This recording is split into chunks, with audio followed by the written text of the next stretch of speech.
and not get too overwhelmed. Also, I think to help sort of stack up, like when something new happens, like how important is this? How much does this change the story? I think in order to keep perspective on it, it's good to sort of start with the basics. All right, go back for a second to where this started. 2014, halfway through Barack Obama's second term in office as president, Russia invades the neighboring country of Ukraine. Ukraine had been interested in orienting itself more toward the West, more toward Europe, the European Union, maybe even NATO someday. Russia and Russian interests had paid darn good money to install a pro-Putin, pro-Kremlin strongman leader in Ukraine to keep Ukraine oriented toward Russia instead of toward the West. But that pro-Putin, pro-Kremlin strongman was thrown out by his own people, in part because of him reneging on commitments to ally Ukraine more with Europe and less with Russia. Russia decided 2014 enough was enough. They decided that they were just going to invade. They marched over the border. They took part of that neighboring country for themselves. They declared that that part of Ukraine was now part of Russia instead. And this, to say the least, was an unusual occurrence in the modern world. Since World War II, we have not seen countries using their militaries to just seize parts of other countries and make them their own, particularly on the edges of Europe. But that's what Putin did in 2014, and the West was horrified, right? The international order was shaken. For starters, the G8 group of countries kicked Russia out.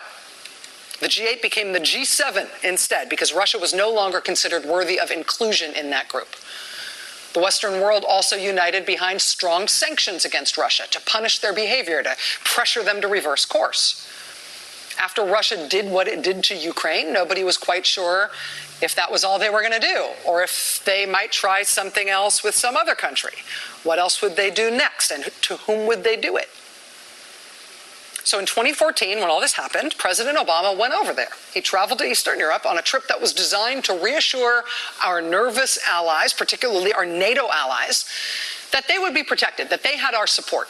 President Trump gave a speech in Warsaw, in Poland, behind a backdrop of F-16 fighter jets that were used in joint military exercises between the U.S. and Poland. And Obama declared in that address that America's commitment to the security of our allies in Central and Eastern Europe is, quote, sacrosanct. President Obama also announced a new billion-dollar program named the European Reassurance Initiative to increase the U.S. military presence in Central and Eastern Europe, to upgrade NATO's ability to operate and defend the NATO countries in that region. He also announced the expansion of joint military exercises there, all to show Russia this strong, unified, U.S.-led Western backstop, basically, in case of any further Russian aggression. The fundamental idea was to use American resources, American prestige, American leadership, American might, not to fight Russia, but to stop them from fighting weaker countries than themselves, to bolster our NATO allies, to help them beef up their own readiness, their own ability to push back against Putin. Russian provocation will be met with further costs for Russia. Today, I'm announcing a new initiative to bolster the security of our NATO allies here in Europe. The United States will pre-position more equipment in Europe. We'll increase the number of American personnel, Army and Air Force units, continuously rotating through allied countries in Central and Eastern Europe. I'm calling on Congress to approve up to $1 billion to support this effort, which will be a powerful demonstration of America's unshakable commitment to our NATO allies. That was 5 years ago. And now, as we've been covering here for a while now, now that U.S. commitment, as articulated by President Obama there, that is being quite dramatically unwound by the Trump administration. In February of this year, President Trump declared a national emergency that he said required him to build a wall between us and Mexico. Both the House and the Republican-controlled Senate have since voted to kibosh that emergency declaration, which itself is something. But the whole idea of that emergency declaration was to let the Trump White House conjure up money from somewhere else to fund the construction of this wall. Specifically, they wanted to take $3.5 billion out of U.S. military construction projects. And even more specifically than that, close to $1 billion of what they wanted to take, and what they still want to take, is the budget specifically appropriated by Congress to fund that European Reassurance Initiative, that thing that President Obama announced, which the U.S. government started not because President Obama thought it was a great idea and he conjured it out of nowhere. It came from Congress. It came from the administration. It came in bipartisan fashion from the United States after Russia invaded Ukraine. The whole idea was that the United States would stand up in order to help our NATO allies push back against Russia's new interest in invading its neighboring countries and taking over parts of them. Earlier this month, NBC News obtained an internal Air Force report which detailed 51 U.S. Air Force construction projects that'll see their funding cut off and military readiness adversely affected by this plan. The document showed that, quote, projects to upgrade airfields in Germany, Luxembourg, Great Britain, Hungary, Slovakia have all been shelved, leaving those bases unable to support U.S. and NATO airplanes. Quote, construction of storage facilities and fuel supply has also been postponed, directly limiting theater presence and impairing mission capability and readiness. So it's not like this was, this was like just paint jobs and vanity projects that they were cutting. This was the muscle in terms of what NATO could offer to backstop Central and Eastern Europe, right? That could backstop our NATO allies, backstop our NATO capability in that part of the country to try to push Russia back from what they were doing. As for what President Obama described as that sacrosanct U.S. commitment to our allies' security, well, Trump's new defense secretary has urged those allies to, quote, pick up the tab themselves for those projects.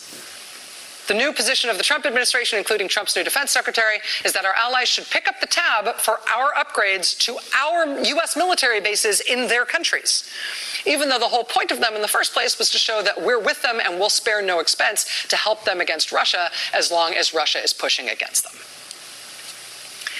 And that story, that's what seemed like it was going to be this year's big, new, weird national security story about yet another thing the Trump White House was pushing to benefit Russia, right? And to hurt and insult our supposed allies and to undermine Western alliances. It seemed like that was going to be the big national security thing that we had to deal with in 2019. Turns out that was just the appetizer. That was just the amuse-bouche.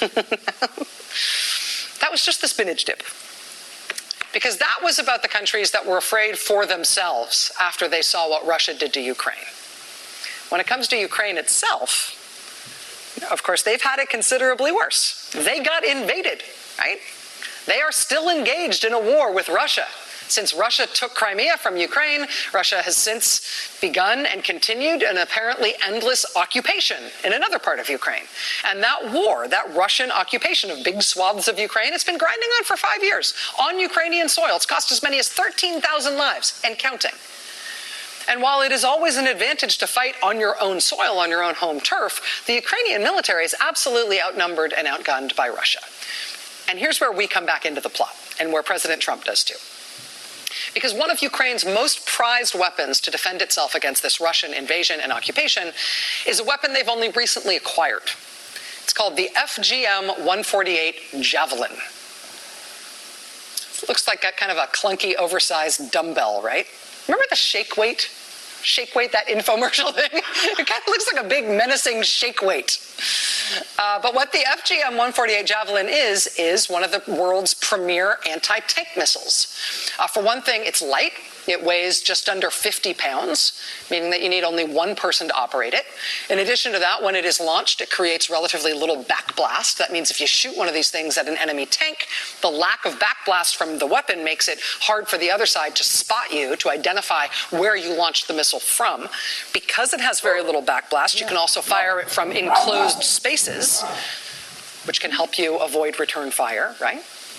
And unlike most long-range anti-tank missiles, the Javelin is what they call a fire-and-forget system. Fire and forget, which means that it requires no further input from you after the launch. It's got infrared technology to guide the missile, which means after you shoot it, you don't have to stand there doing stuff to make the missile land where it's supposed to. You can just shoot it and then immediately run to find cover.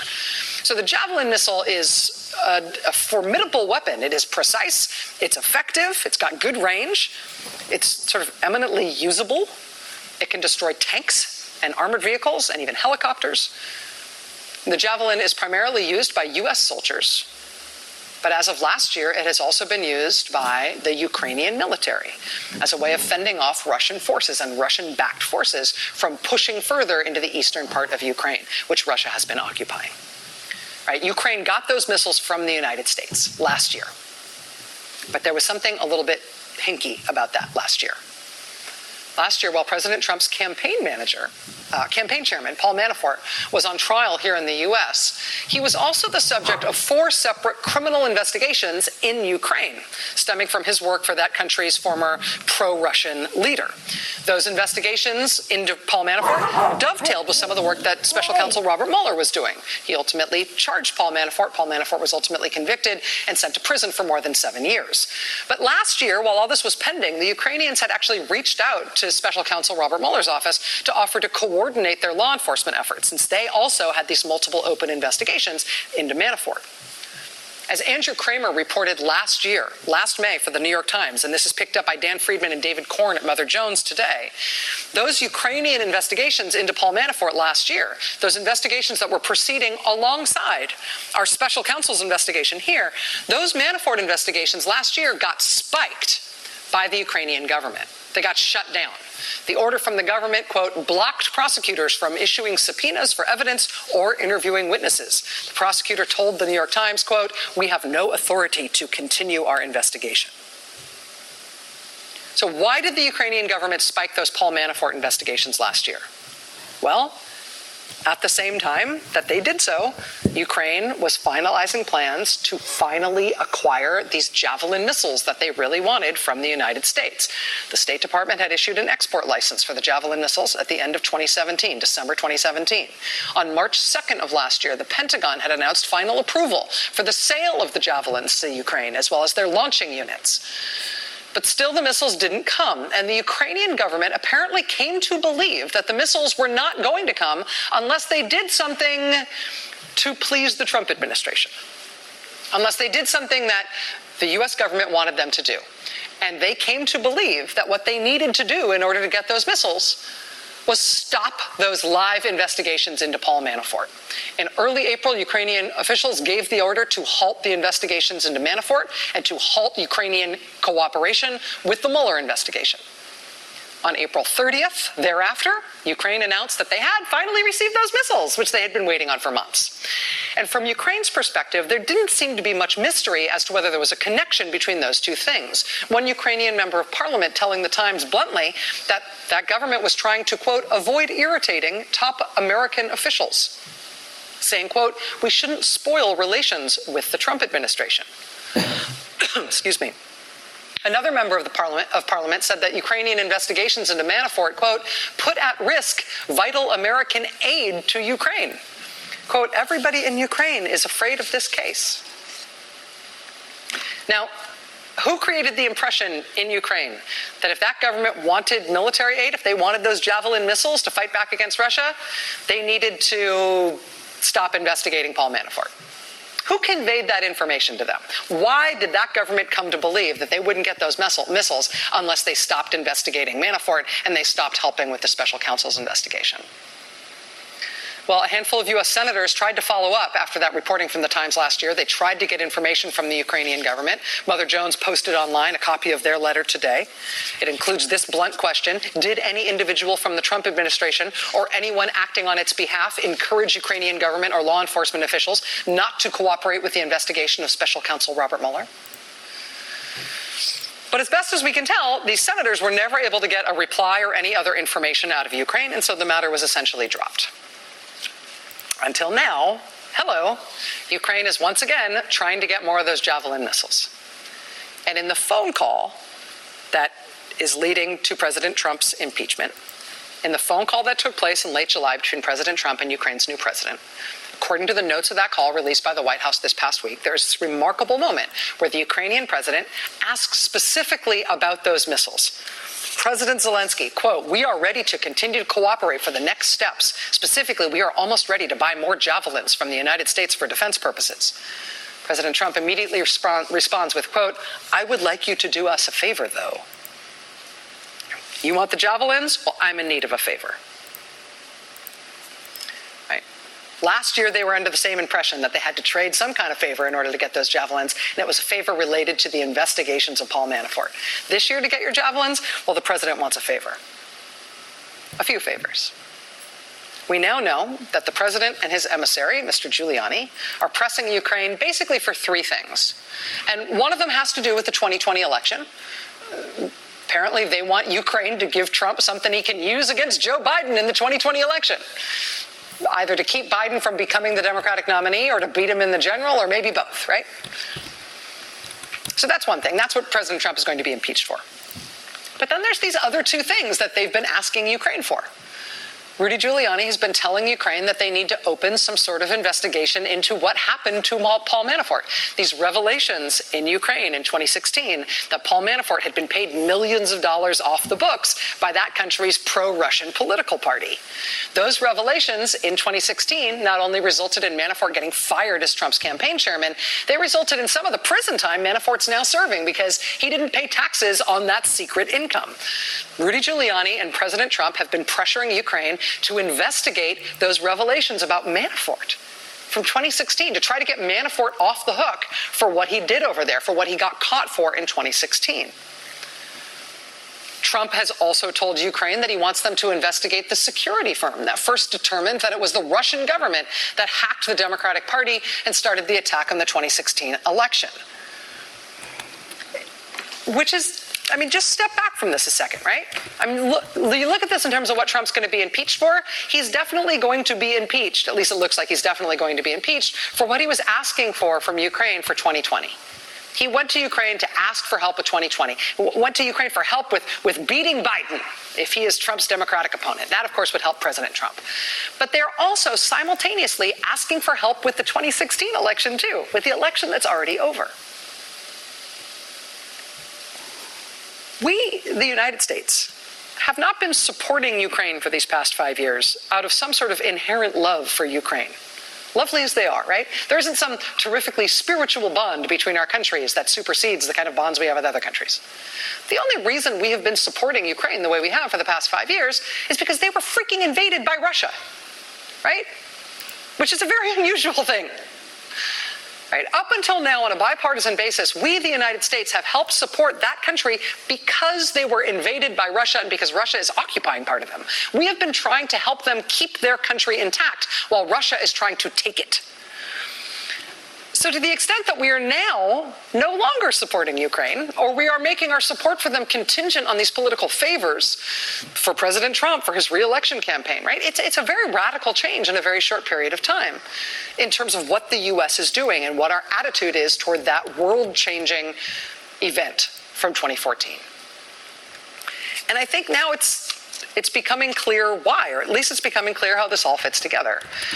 The New York Times this weekend published a long, excellent rundown about this big change our country has suddenly gone through toward Ukraine, and how it hasn't been run through any normal policy process. It hasn't been, publicly articulated at all. It's been this sort of off-the-books, odd process involving people who we're not sure who they work for, and maybe in Giuliani's case, he's doing energy deals on the side.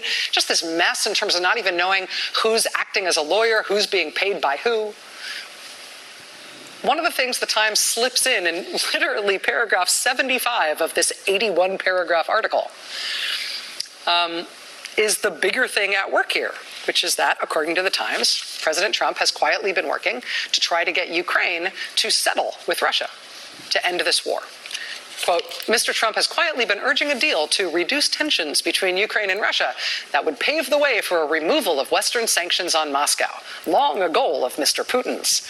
Mr. Trump himself hinted that was his goal when asked about Ukrainian President Zelensky 2 weeks after the July 25th call. President Trump told reporters, quote, I think he's going to make a deal with President Putin, and he will be invited to the White House.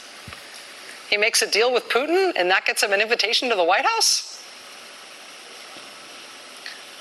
The U.S. president is quietly, and maybe not so quietly too, trying to get Ukraine to make a deal with Russia on Putin's terms.